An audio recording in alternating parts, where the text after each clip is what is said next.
વાડી નજીક 4 કિલોમીટરના રસ્તાને હરિયાળો બનાવવા લાખો રૂપિયાનો ખર્ચ થયો, પરંતુ આજે પરિણામ શૂન્ય છે। અત્યારે માત્ર લોખંડના પાંજરા બચ્યા છે। અંદરના વૃક્ષો સંપૂર્ણપણે સુકાઈ ગયા છે। શું છે આ બેદરકારી? જોઈએ આ અહેવાલમાં। પર્યાવરણની જાળવણી માટે સરકાર દર વર્ષે કરોડો રૂપિયાનો ખર્ચ કરે છે, પરંતુ જ્યારે અમલીકરણની વાત આવે છે ત્યારે વન વિભાગની ઘોર બેદરકારી સામે આવે છે। નસવાડી તાલુકાના તણખલાથી બરોલી ગામ વચ્ચે જોવા મળતા દ્રશ્યો આ વાતની સાક્ષી પૂરે છે। આશરે 4 કિલોમીટરના રોડની બંને સાઇડ વન વિભાગ દ્વારા અંદાજે 600 જેટલા વૃક્ષોનું વાવેતર કરવામાં આવ્યું હતું। આ વૃક્ષોના રક્ષણ માટે લોખંડના પિંજરા પણ લગાવવામાં આવ્યા હતા। આ સમગ્ર પ્રોજેક્ટ પાછળ સરકાર દ્વારા 10 લાખ રૂપિયાથી વધુનો માતબર ખર્ચ કરવામાં આવ્યો હતો। હેતુ એવો હતો કે આ વિસ્તાર હરિયાળો બને અને પર્યાવરણને ફાયદો થાય, પરંતુ વૃક્ષો વાવ્યા બાદ તેની માવજત થઈ નથી।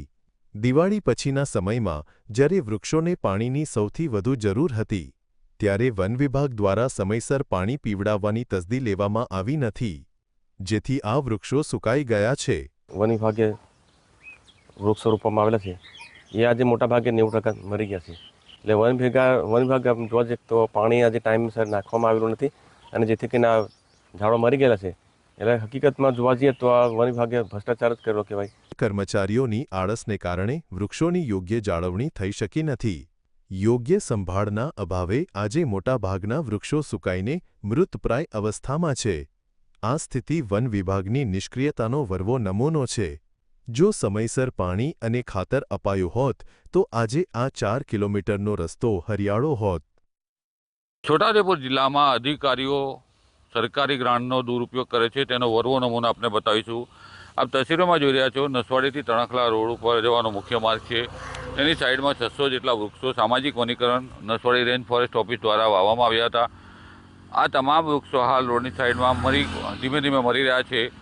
જે પિંજરા મૂકવામાં આવ્યા હતા વૃક્ષ સાચવવા માટેના, તે પણ જમીનદોસ્ત થઈ રહ્યા છે। ત્યારે અધિકારીઓ છે તેઓ કાળજી નથી લીધી, વૃક્ષોની માવજત કરી નથી। સરકારે લાખો રૂપિયા ખર્ચ કરીને વૃક્ષો તો વાવ્યા, પરંતુ કાળજી ના લેવાતા વૃક્ષો મરી રહ્યા છે। સામાજિક વનીકરણ વિભાગના અધિકારીઓની નિષ્કાળજી બહાર આવી છે। સરકાર લાખો રૂપિયા ગ્રાન્ટ ફાળવે છે, પરંતુ તેની કાળજી નથી લેવાતી, તેના વરવો નમૂનો છે। રફીક દણીવાલા, GSTV, છોટાઉદેપુર।